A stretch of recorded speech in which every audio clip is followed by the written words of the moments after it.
WXII 12 News at 6 starts right now. Every day, 7 people die across the U.S. from home fires. It's one of the most common disasters that we experience in our country.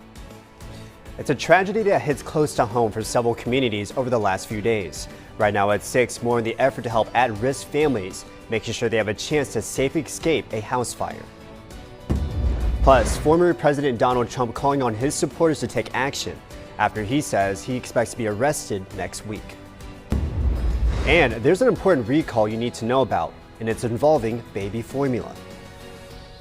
Thanks for joining us. I'm Louis Tran. First tonight, we had a beautiful breezy day right here in the Triad, but that can change. Meteorologist Michelle Kennedy joins us with a freeze warning. Hey, Michelle. I wish I didn't have to tell you about another freeze warning, but we've got a couple of days at least in a row that we're going to be seeing those temperatures down below 32 degrees. We've got this one air mass that has already moved in behind the front that brought us rain chances yesterday.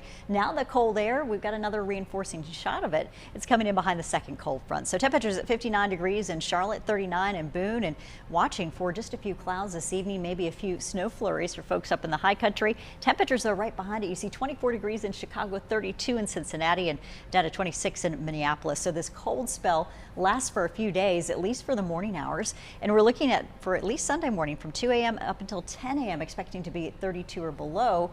So a reminder to protect your sensitive vegetation and bring in your pets, please, tonight. Your temperatures dipping down from those 50s that we've seen today into the 40s after the sun sets. We're back down to about 28 degrees tomorrow morning, but likely falling below freezing after 2 a.m. We're going to have much more for you coming up and take a closer look at the rest of the weekend. It's next.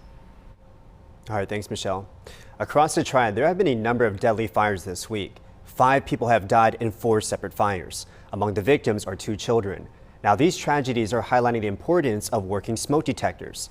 Today, the American Red Cross was in Greensboro installing free smoke alarms. Our Jackie Pascal has more on the organization's Sound the Alarm campaign.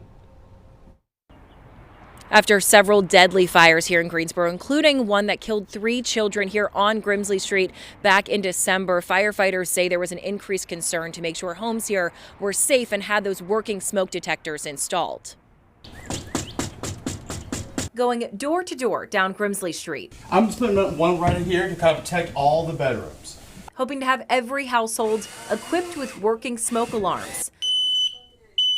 That's the goal of Saturday's Canvas, run by the American Red Cross, Greensboro Fire Department, with the help also of UNCG student volunteers.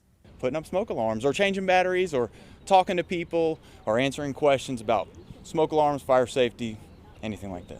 The education piece is crucial, according to the Red Cross. As a part of their Sound the Alarm campaign, they not only give out and install the equipment for free, but also help families develop emergency evacuation plans. We ask everyone to please practice that escape plan a couple times a year, because usually we have less than 2 minutes to leave our home if there's a fire, and we don't want to start thinking about how to get out at that point in time.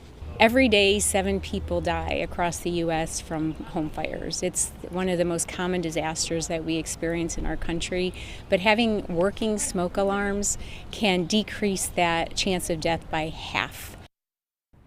And the Greensboro Fire Department and the Red Cross offer these free smoke detectors and installations throughout the year. We have more information on how to sign up for those on our website, WXI12.com. In Greensboro, Jackie Pascal, WXII 12 News.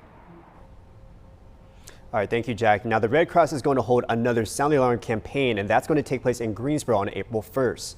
And then on April 8th, they'll be in Archdale. Tonight, Winston-Salem police are investigating a shooting that injured a woman. Now, this one happened just before 9 last night on Peace Court.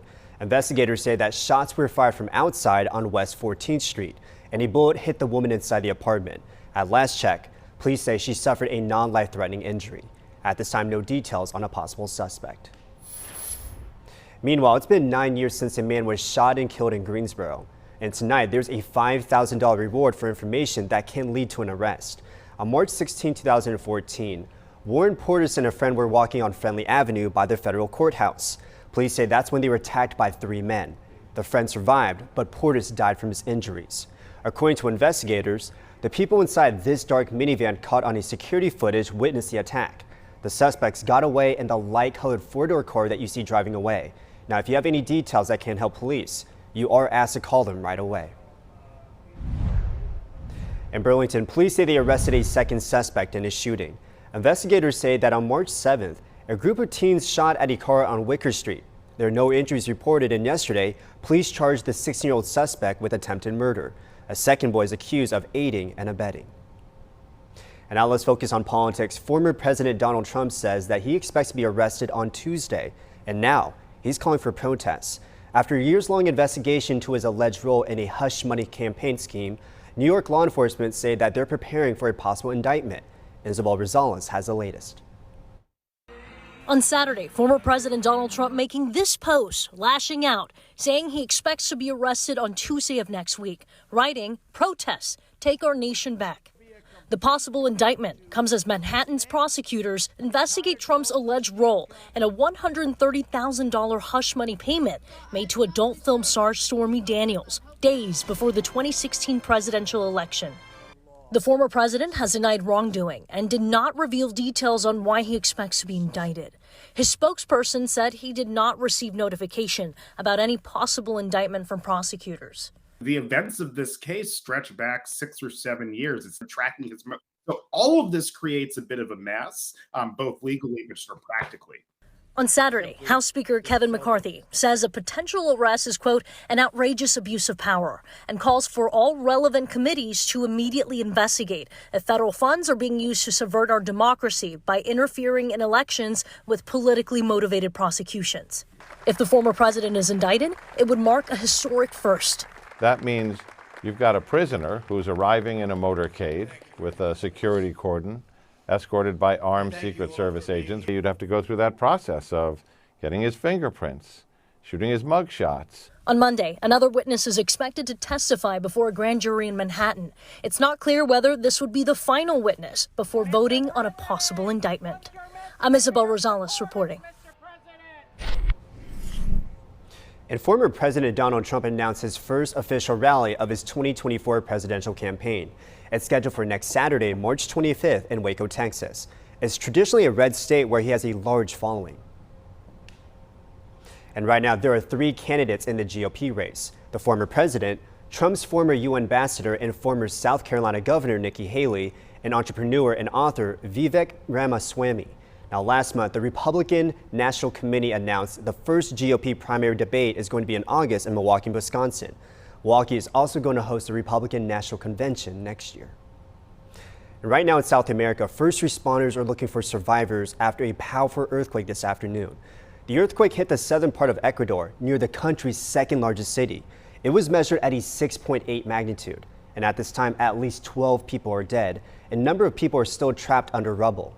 Videos on social media show that many buildings have collapsed and are destroyed. And we have an important recall that involves infant formula.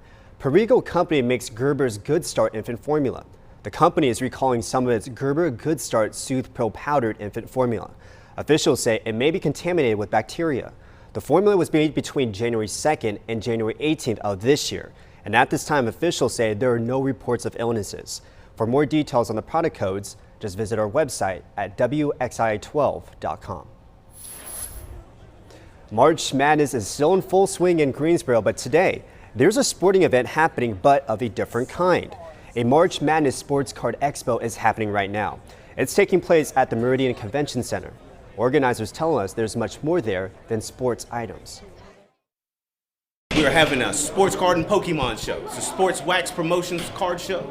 We feature sports cards, Pokemon, Yu-Gi-Oh, all kind of gaming and trading cards. We usually have anywhere from 100 to 150 vendor tables set up with all sorts of fun sports cards, Pokemon, and things like that. And we advertise, we invite the community to come out and the people in the hobby to come out and shop, trade, buy, sell, trade. That's what we do. Buy, sell, trade all day. Buy, sell, trade. The expo runs until 7 tonight. Tickets are $5 for adults and free for children 13 and younger. And even though there are no basketball games at the Greensboro Coliseum, fans can still have a great time in downtown. The Tournament Town Block Party is taking place at the Hamburger Square. At the event, there's plenty of food and entertainment. And if you like music, country music star Michael Ray and special guest Dylan Marlowe just had a free concert. Today's celebration isn't just for college basketball tournaments. This month, the Gate City is also going to host 2 major collegiate championships this month, for swimming and for diving. The basketball games will continue tomorrow, however, at the Coliseum. Pitt and Xavier is at 12:10 p.m. Kentucky versus Kansas State is at 2:40. Doors are going to open at 10:40 in the morning, and you get tickets online at tournamenttown.com. And NC State is heading back to Raleigh after their loss yesterday against Creighton. The final score in Denver was 72-63, and we want to show you some of the beautiful scenery there. The Red Rocks and Amphitheater is in Morrison, Colorado. That's about 10 miles west of Denver. Red Rocks is an open-air amphitheater that's built into a rock structure. There are about 8,700 seats, and that spans about 2.5 miles. There's also a 100-foot difference in elevation from the stage to the top row. Now, you'll see more of the Red Rocks later when our sports anchor John Johnson joins us for sports. Still ahead, heartbreak for the Blue Devils. Duke's dance and the NCAA tournament is over.